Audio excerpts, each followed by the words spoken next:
Hello, everyone, and welcome to the episode 51 of the Office Hours podcast.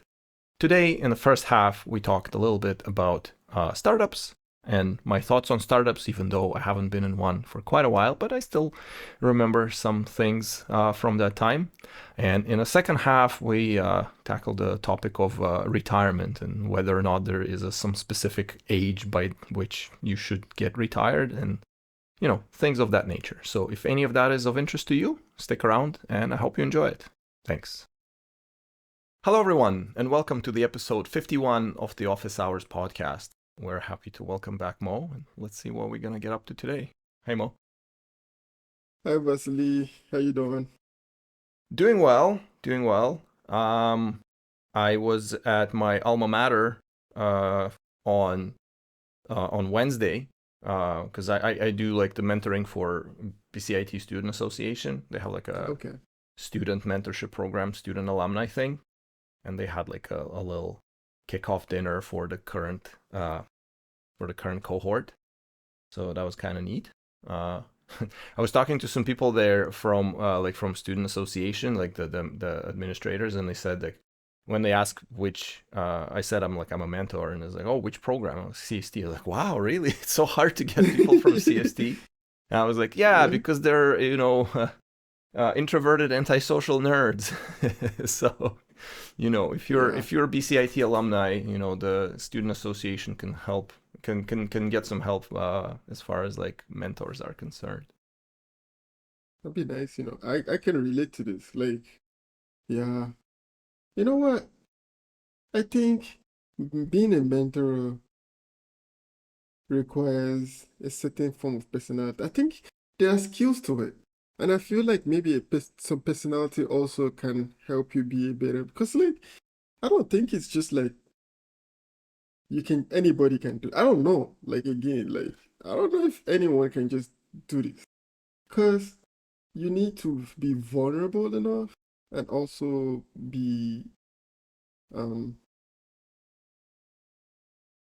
emotionally intelligent enough not to judge, that you understand, you're able to listen, because I sometimes I talk to, again, like, like sometimes I talk to like a lot of people who have been in the industry like a long time, maybe 20 years, 30 years, staff developers.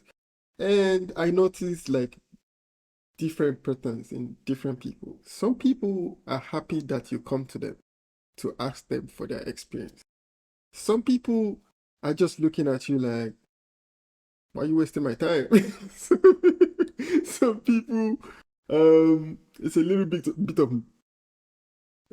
both. Like they are expecting you not to ask them certain type of question because like they are wondering why you're asking this question or something like this. Like it's a weird feeling. And then there are like you who is willing to actually like say share your experience and say what you think, your opinions about different things, and uh, almost all times I think, but Almost too much sometimes, I would say.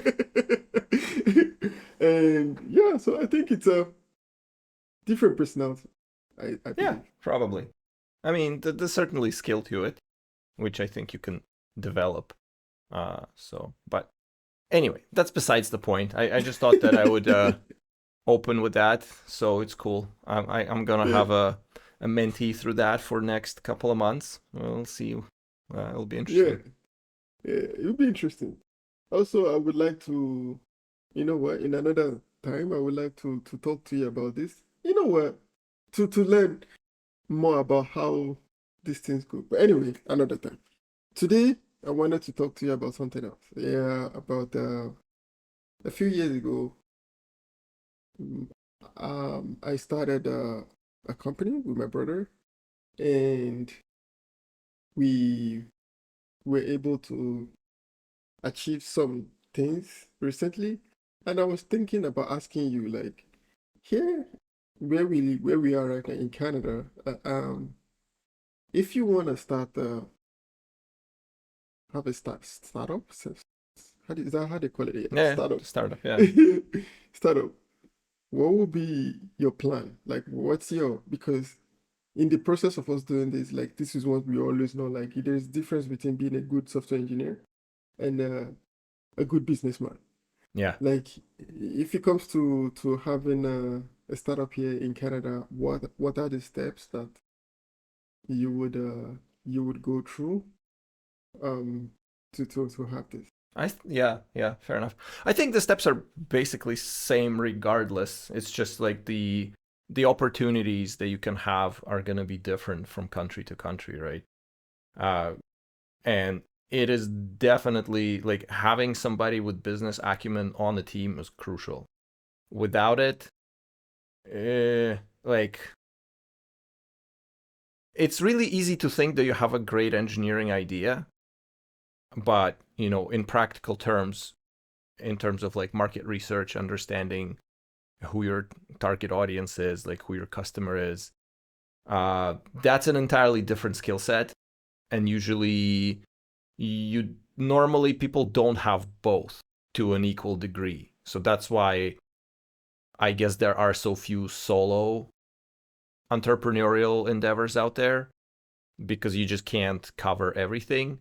I mean, judging by like the game dev industry, there are a couple of stories of like a single developer or you know um, two very strong technical people. But even then, I guess in game dev it might be a bit easier because you get a publisher and they kind of sort out the business aspect of that whole thing, and your job is just to produce the actual game. But I think in any kind of startup that you build for general audience, um, like if I were to do it, I only know in theory what to do, but in practical terms, the business side of things, that would probably be like the thing that destroys it all, just me not being able to do it. So the first thing is picking, like if you think that you have a good idea, I guess like the entire process of identifying whether or not your idea is actually good, which is like a whole thing in itself, right? But let's say that you settled on some idea and you did some market testing and probing and you decided that it's actually worthwhile.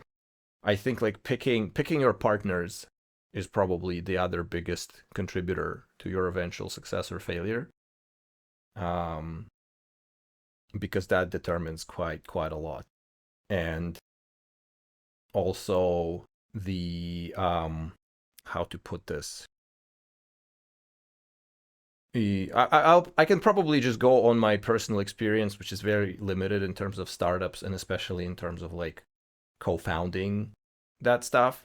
Like I worked for startups and I worked for startups being like employee number 2 or employee number 3. So I kind of seen a little bit of that kitchen from the inside, but always as an engineer, like nowhere remotely near, any kind of sales or marketing or anything. Like engineering and maybe technical support. Like those were my roles. The rest I can only see from outside. And there was one startup, well, maybe one and a half, let's say, where it was a bit more decision making type of role. And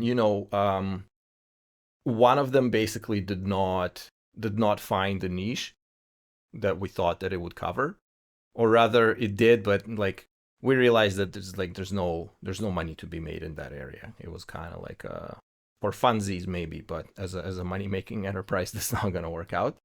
And then I burnt out of the second one and I had to leave, and that basically was kind of the end of it, to which I still kind of feel bad a little bit that it didn't go anywhere. um, and so you could be on the receiving end of that situation. You can find a co-founder, and then a year later, it's like, oops, sorry, other priorities in my life have to go now. Bye.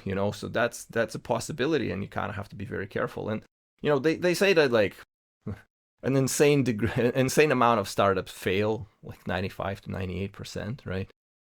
So, um, yeah, just consider all of these things.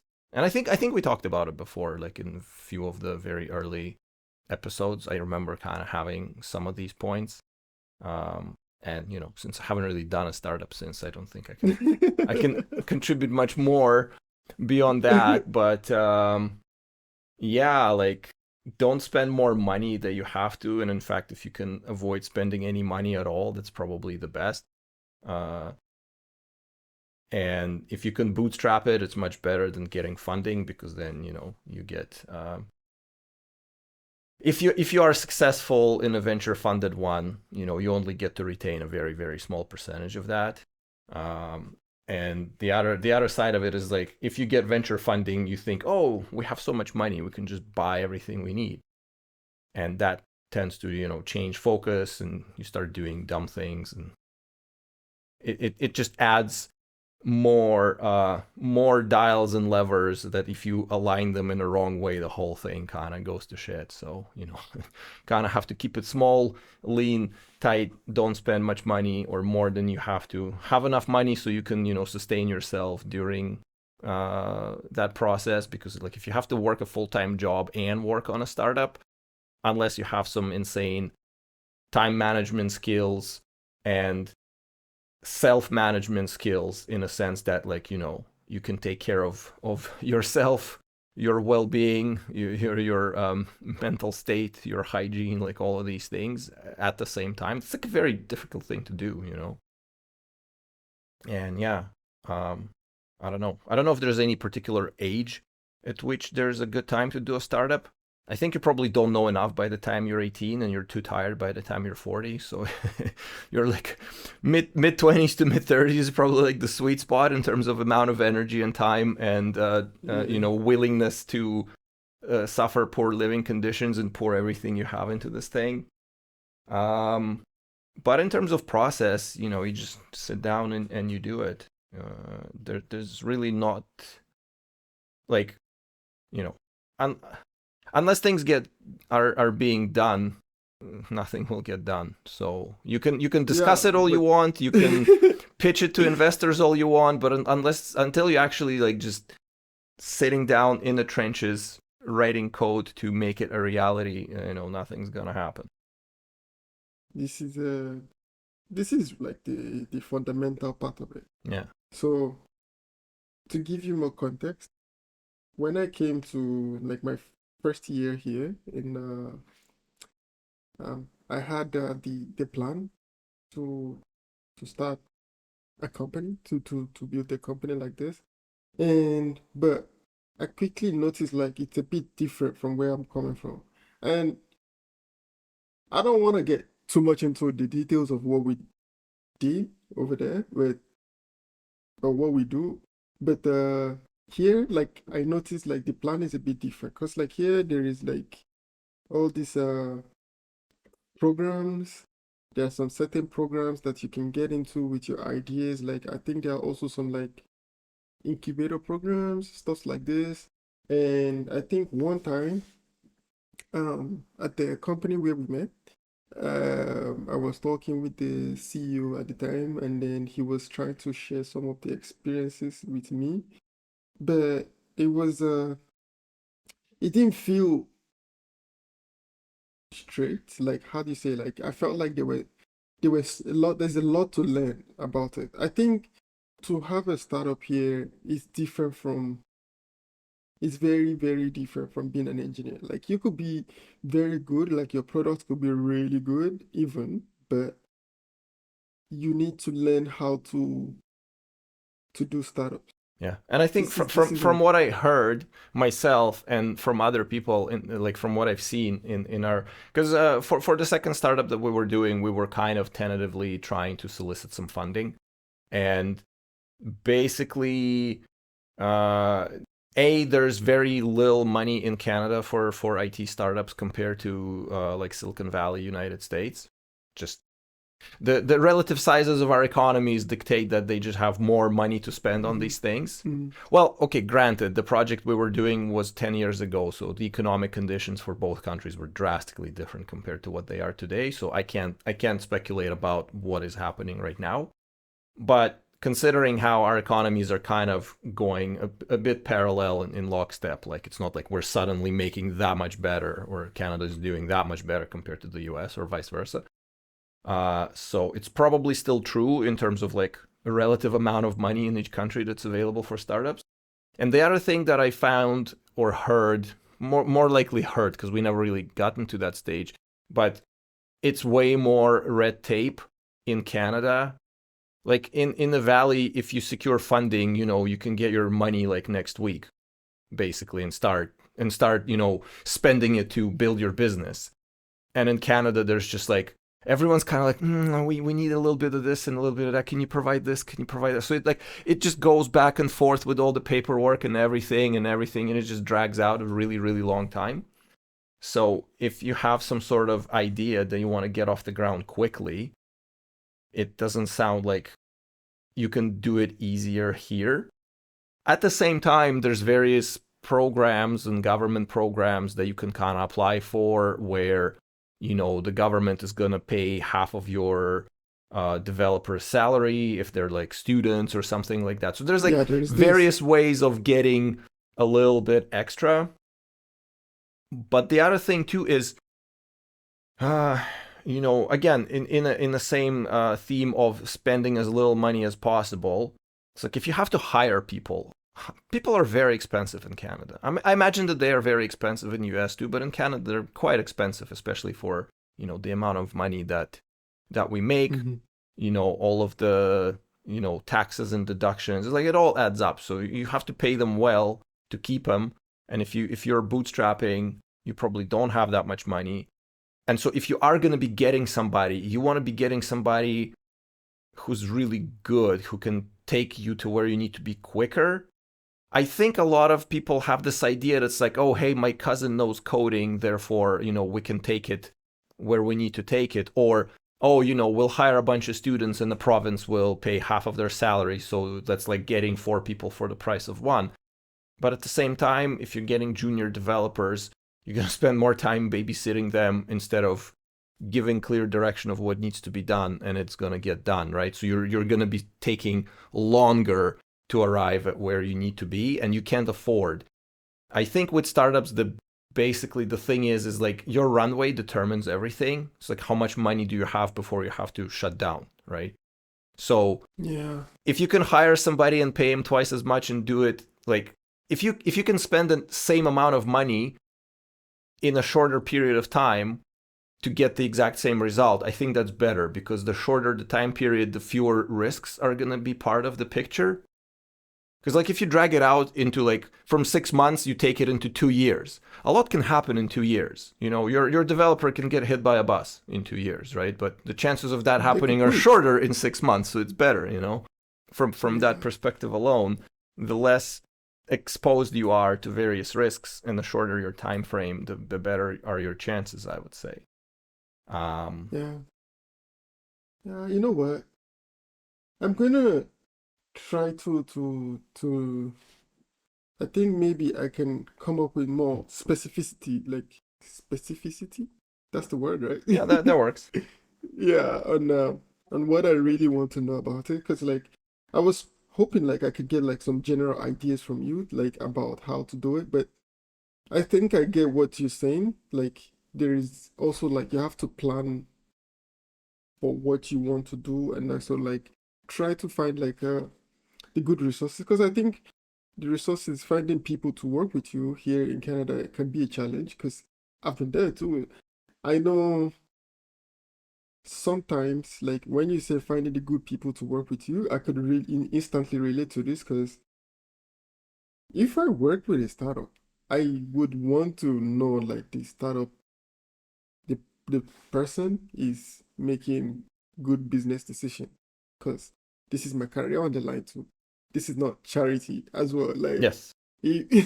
and I also have bills to pay. So like, if you're running a startup and you have financial issues, I'm thinking about how to move on to the next company because I have my own responsibilities to take care of, and this is just life. It is what it is, right?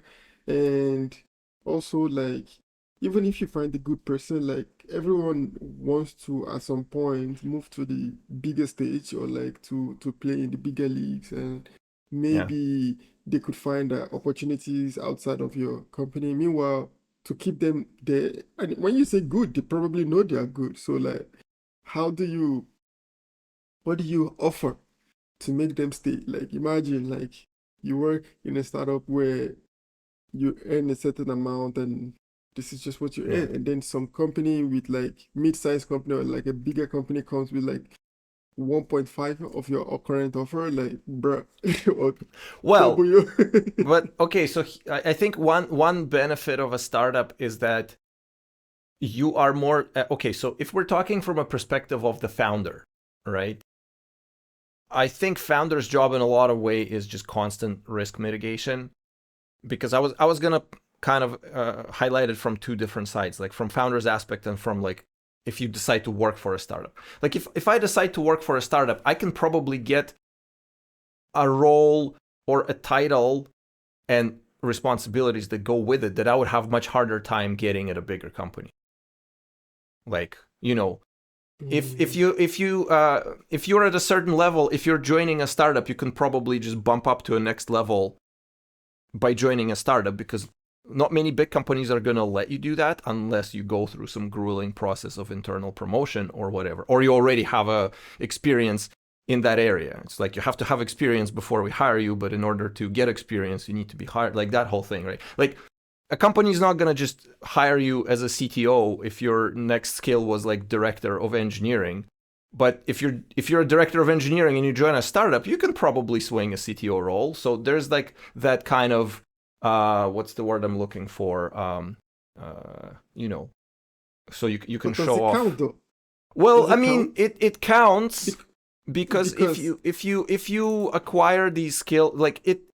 So that's what I'm saying. I'm highlighting it from two different sides. So like from a founder's position, that's a quite considerable amount of risk, right? Because you're letting somebody with less experience occupy that role, because you don't have other options of like attracting people. But if they're good, they're good. And then if they good and they succeed in this role, then that title sticks, and now they can take it and transfer it other places at that level, right? So maybe there's a little bit of that. I don't know, Vasily. I don't know. I don't know. I feel like in the big leagues, like the titles that you had at the start off would not really matter. Because I have seen maybe someone with like, let's say, director of engineering end up becoming like a intermediate developer in a big league, or like or being becoming so like you could be have these big titles and Well, every champion needs to defend their title. That's just fine. Like, okay, you maybe you managed to go through some unknown circuit of fights and swung yourself a championship title because you were just fighting worse opponents, and now you're in the big leagues and everybody just knocks you right out. Yeah, that could happen too. You know what was the recent thing recently? Some guys were like, there's some rule for Olympics that in order to join, you just need to have a certain amount of wins, and like you can basically swing it on a technicality. And some guy like went through a bunch of smaller tournaments, and maybe he was like the only person in his weight class, so he won by default. But it wins a win. If it's a a win win is a by win. default, still a win. So he A accumulated win is a enough to win. kind of count, and then joined the Olympics. Promptly got his ass kicked, but hey, he participated in the Olympics, and I guess that's A win that's is a kind win. of the parallel that I'm trying to draw here. I don't know if it's Yeah. exactly like this, but to join a startup, you really don't have too many levers of attracting people. It's either they're on board with your idea and they really believe in it and they want to kind of implement it and make it happen, or maybe they're not as enthused about the idea, but they see that it could work, and then they're hoping for that sweet stock option money that will eventually come in, and they're kind of taking a risk and a gamble. Or you stroke their ego by giving them a little bit of a higher title that they are accustomed to, maybe with more responsibilities that they're also accustomed to, and see if they can prove themselves. And probably like a little mix of both. Like you have to find somebody who somewhat believes in your product, wants to probably make some money off of it, and kind of acquire the experiences, skipping some steps along the way. Because it's like if you're thrown in doing this level work, it's like sink or swim situation, but you learn a lot in a very short period of time, and you have the opportunity to do so. Because if you just join a bigger company and you're given your tasks, and you can do your learning elsewhere. But startup is definitely where you can do a lot of learning really fast if you're up to it. I agree. This is true. I totally agree with you. You know what? Thank you, Vasily. I think um, I have some things to think about, and yeah, maybe next week I will come up with like the specific question of what I'm really trying to know, Yeah. and make a good plan for this. Um, to know.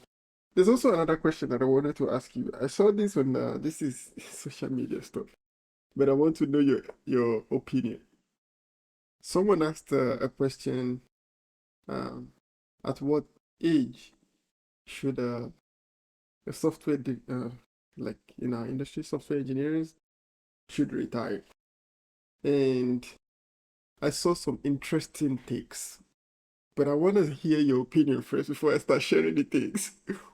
At what age do you think? Because I remember I used to work with this person in one of my earlier companies. Um, he was about 70, but he was really good at SQL. Come on, Vasily. I don't think I've ever met anyone. He loved it with a passion. He had a very big screen in the office. It's his own screen. And 7 a.m. in the morning, 10 times we used to go to the office, like 7 a.m. in the morning, he's there early. He's so passionate about it. He doesn't do much of any other thing, but SQL, that's his thing. So it was really good. And then I was thinking to myself, like, 70 though, like, you.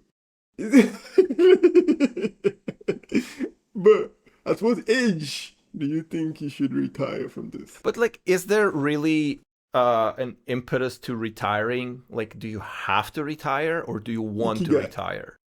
Like Ikigai, you think like if this is your purpose in life, you could just like do it, No, or you're like, it's not even that it's your purpose in life necessarily. I mean, even without taking it to such esoteric levels, it's like, do you have to retire? If you enjoy what you do, why would you?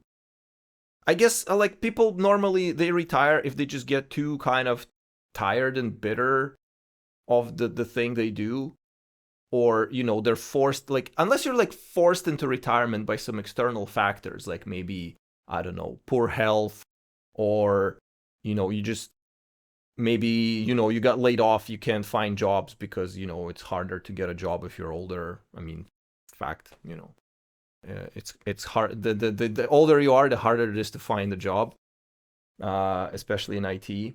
um I don't know if it's like a good thing or a bad thing, but it's definitely there. But like, if you manage to have a job that you don't have to retire from, why would you? Because the things that I've seen, and read about and heard sort of anecdotally, is that like work gives you it in a lot of ways. It gives your life framing.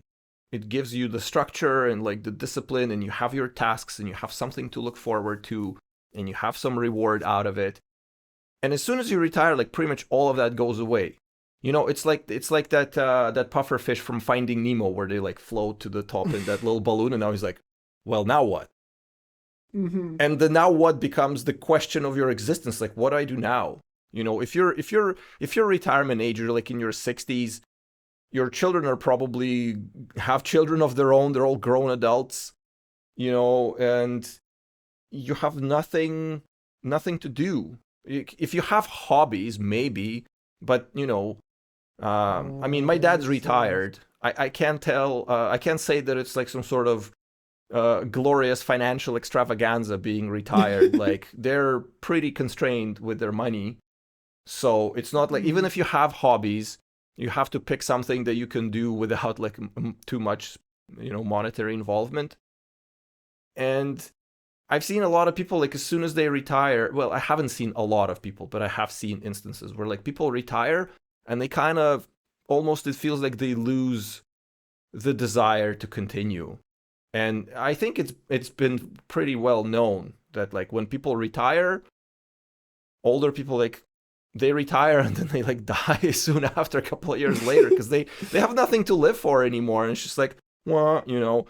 And my opinion is like, if nothing is forcing you to, and you like what you do, then don't have fun. You know, I have I see. I think what you're saying sounds a little bit like what I was saying about Ikigai, like if this you enjoy, and but I also understand some of the issues with retirement because I know people around me who retired from what they do or did, and yeah, maybe life is a little bit different after retirement, which now makes it even be scarier. But the thing is, my own perspective of this industry is a bit, I say maybe a little bit different from this, because like I see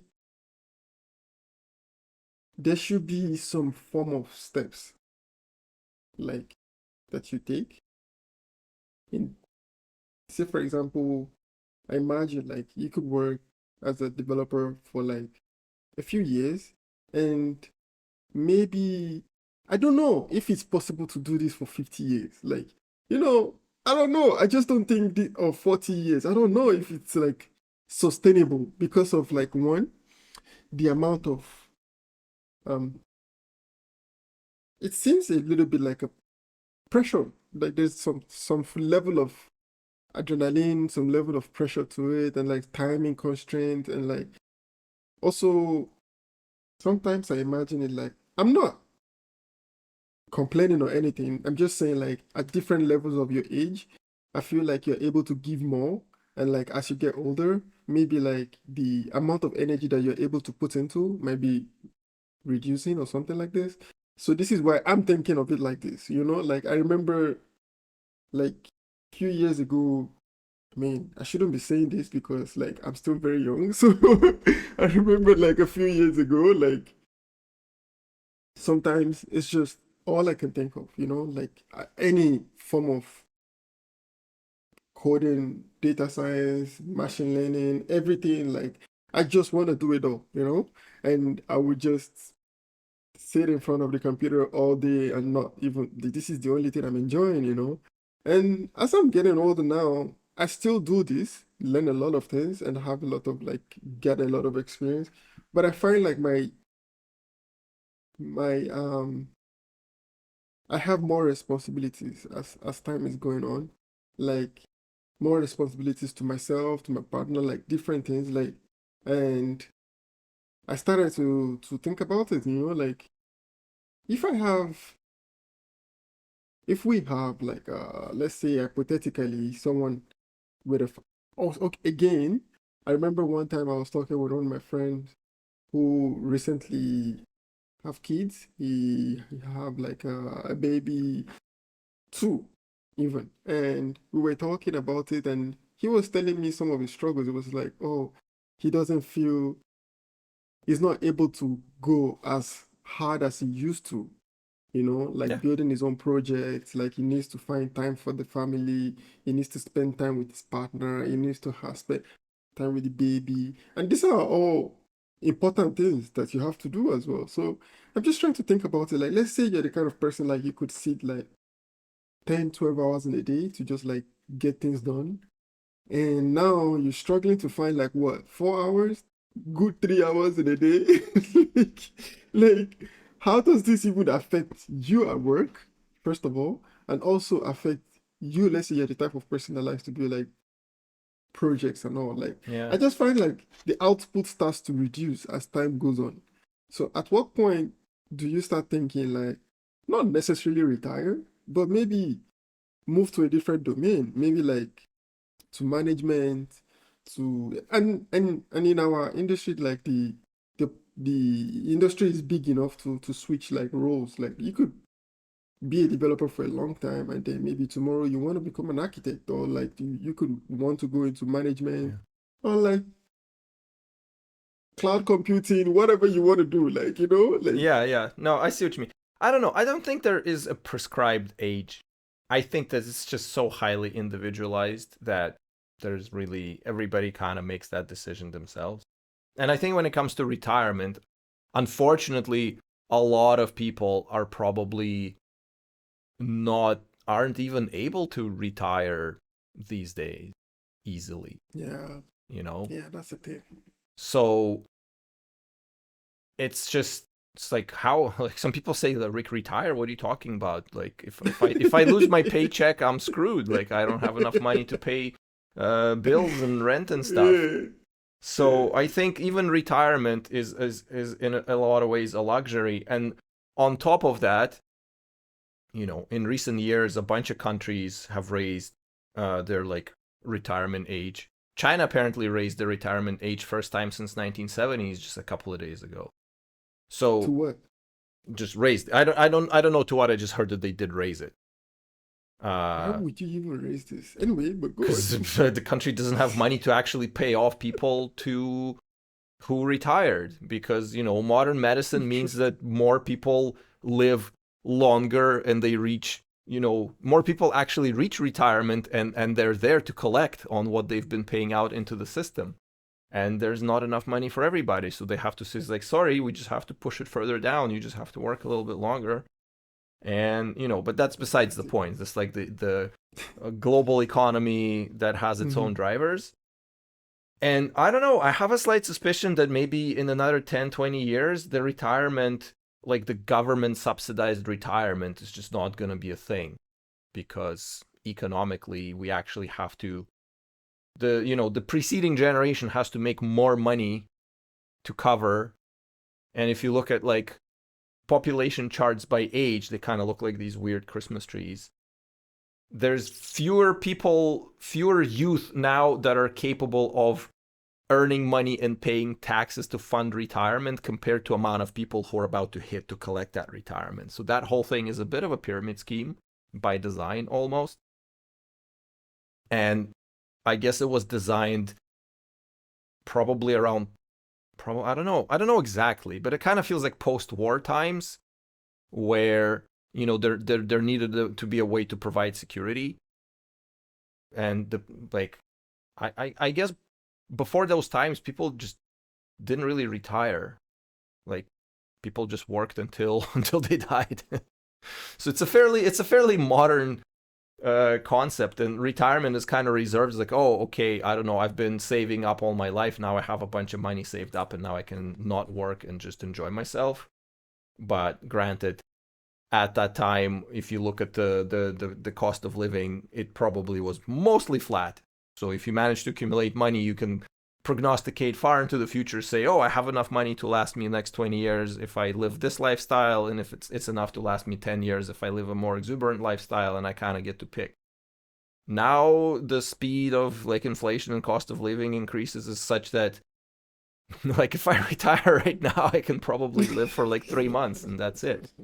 So I would not even bank on it. Solid 3 months, right? So like Good 3 months. just from pragmatic perspective, like from personal perspective, it's like if you don't have to, why should you?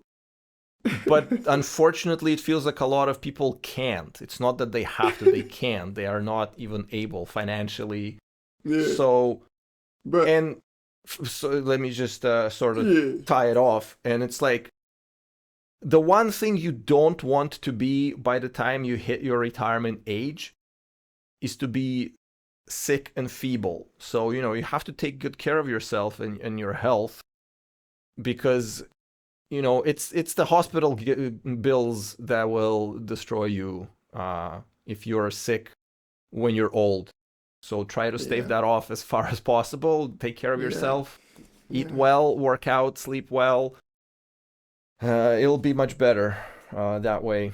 And you can, yeah, work longer and, keep the machine running. yeah. But to me, like when I think of it like retirement, I'm not thinking like stopping to work because I think you have to do something.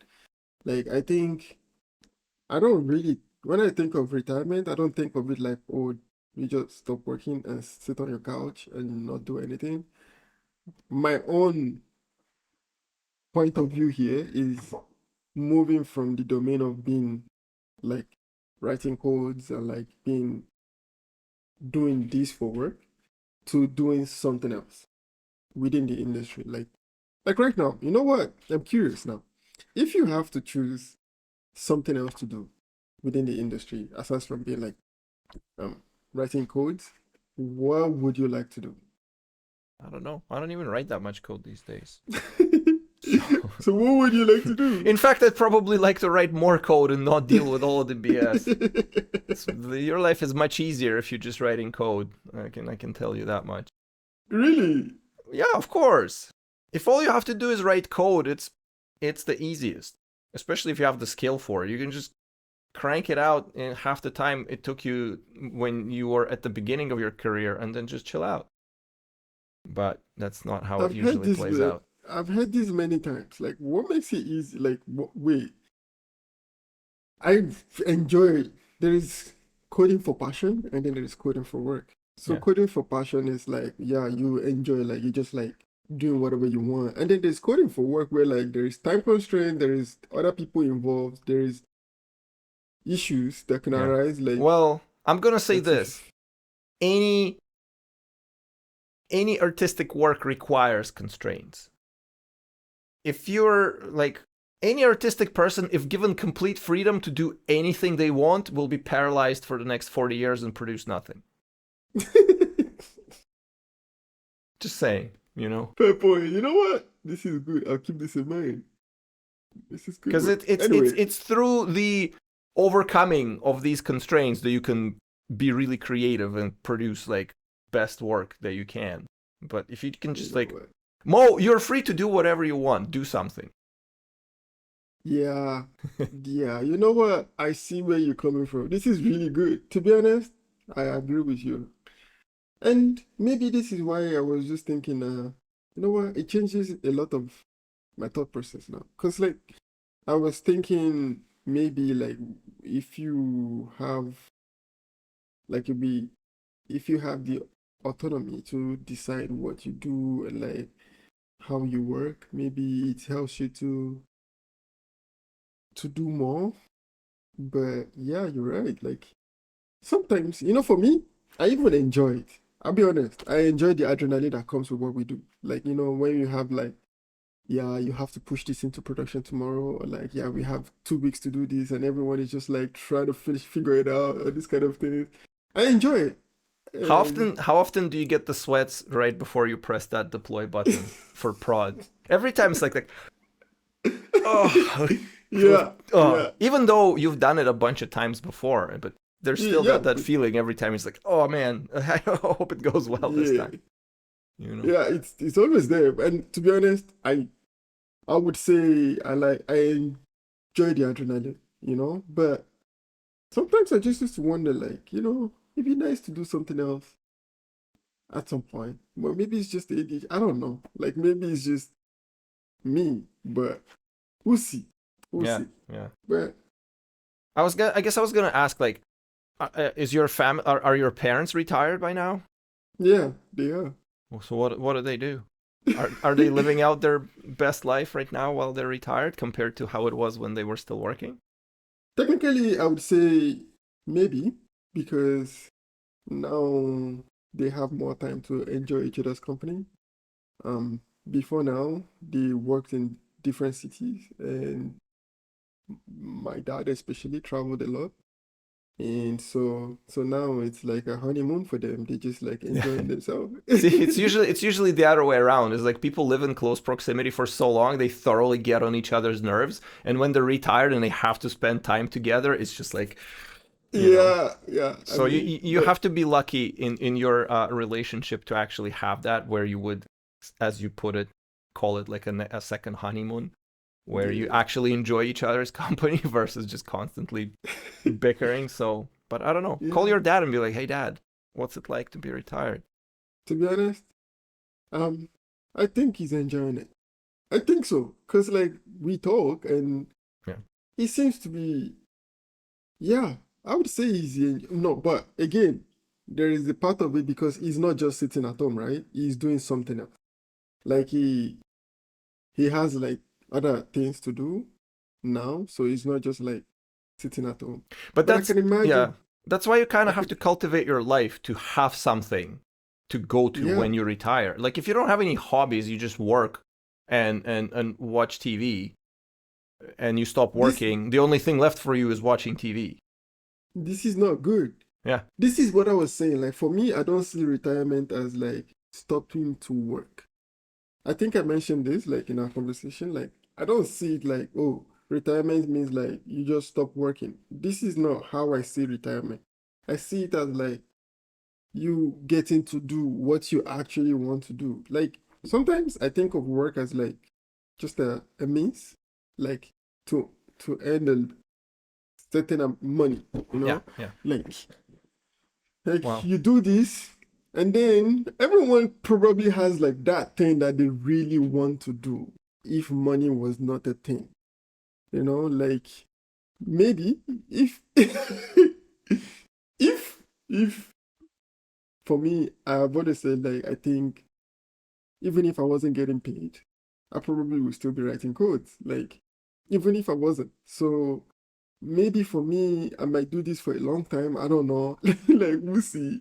Maybe I find some other things that interest me along the line. Maybe we'll see. But I don't see retirement as like, oh yeah, you just stop working and then you go sit on your couch and spend yeah. money at like It it can be like that for a lot of people though. So you just have to make sure that you're kind of preparing for it in various ways. And for me personally, I never really think about it, and whenever I kind of snap back to reality, and it's like, ooh man. I mean, for me, like retirement is like 25 years away, maybe. It's not that far. It's like a third of my life compared to how I'm old right now. And it's like, I mean, it's gonna go by pretty quickly. So, but I usually You look just so stressed. I'm so busy at work that I never really have a chance to think about abstract Yeah, stuff. Because I have too much yeah. concrete stuff to be worried about. You look worried about it, thinking about it right now.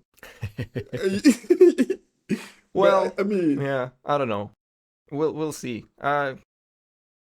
Sometimes it's impossible to predict stuff, what's gonna happen next year, let alone 25 years in the future. So you're just taking yeah, it one you day at could a win the time. lotto tomorrow. Yeah, that would be really bad. If you win the lotto, Statistically speaking, for most people who have won the lottery, it was probably one of the worst things that could have happened to them. um, you know the statistics. So if you win it, you will do better. No. Most people who won lottery, they did comparably, like they did much worse. Much, much worse. I think I will do. I That's what think that's so. what everybody thinks. But like if you read up on it, there's a couple of interesting articles and like big Reddit threads about, what happened to people that won large sums of money. A lot of times it does not go well for them at all. They spend it all too quickly, or they acquire some vices and alcohol habits, drug habits, or they have infinite amount of 15th cousin of that weird uncle that you have coming in saying, hey, I need money for this, I need money for that. Or they get attacked, they get swindled by investors, they lose all of their money, they lose more money than they had prior to starting. There was even a case of one guy who was a successful businessman with like several $1 million in his bank account, and he won like 50 mil, and his life just went into tailspin, and he like lost it all, even though he technically was kind of habituated to having a lot of money and knowing what to do with it, and it was all just like so for a lot Okay, of people, winning a lottery is not a good thing at all. So you know I don't what? know. I have a question about this. So if Yeah. right now, hypothetically, I come to you tomorrow and I say, Vasily, I have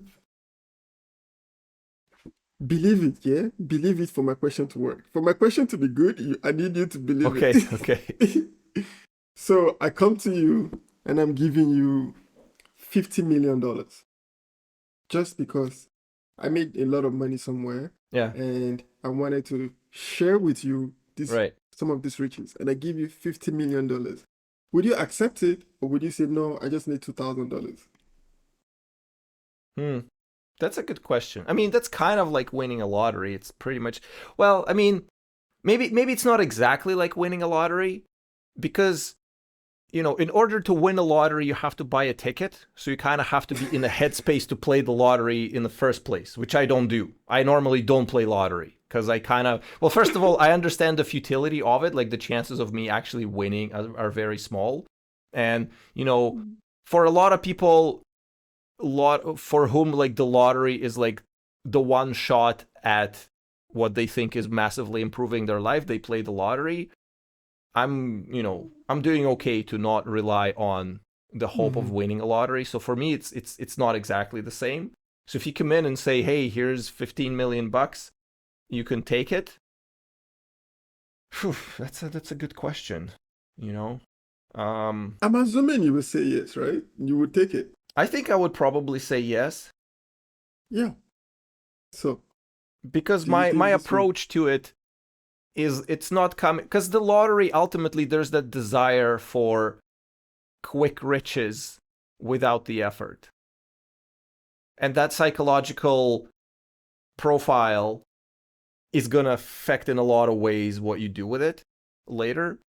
So I don't know. Maybe I'm kidding myself, and it's like, oh yeah, of course I'm gonna do the things differently because I'm so smart, you know. But the thing is like sometimes my girlfriend and I would talk about is like if how much money would we need to like drastically change our life, and how would we manage it, and what would we do with it in terms of like like paying off the mortgage, investments, things like that. So like we have plans. So I imagine I probably would have taken it. How it would have ended up, I don't know.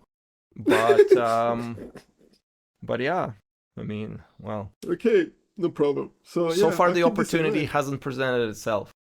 You will. It's coming. We just made a plan. So yeah, $50 million for you, Okay, you Vasily. guys all heard 50, it. $50 million for you coming up. But yeah, thank you, Vasily. This is like I think I'm getting all the question I wanted to ask you today. Right on. And I think I will improve the question I asked you earlier about the startups because like there are certain things that I want to ask you, but yeah. But my startup knowledge is so outdated. It's been like 10 years ago. I don't know nothing So about it. now you get the chance to prepare. This is Now you get a second chance. going to do a startup. Be right back. Yeah, Yeah, be yeah. right back. Fair enough. Fair enough. And So yeah. yeah, there's in terms of the podcast, there's a couple of interesting things coming down the pipe. So I'm gonna put a little teaser. Mm. But Okay. yeah, I don't know if it'll come up before this episode airs or after. Probably around the same time, but it would be pretty cool. So Juicy. yeah, I know. I hope to see you all there. And Okay. thanks everyone for spending this time with us, and I hope you enjoyed it because I certainly did. Thank you, and have a great day. Bye. Bye.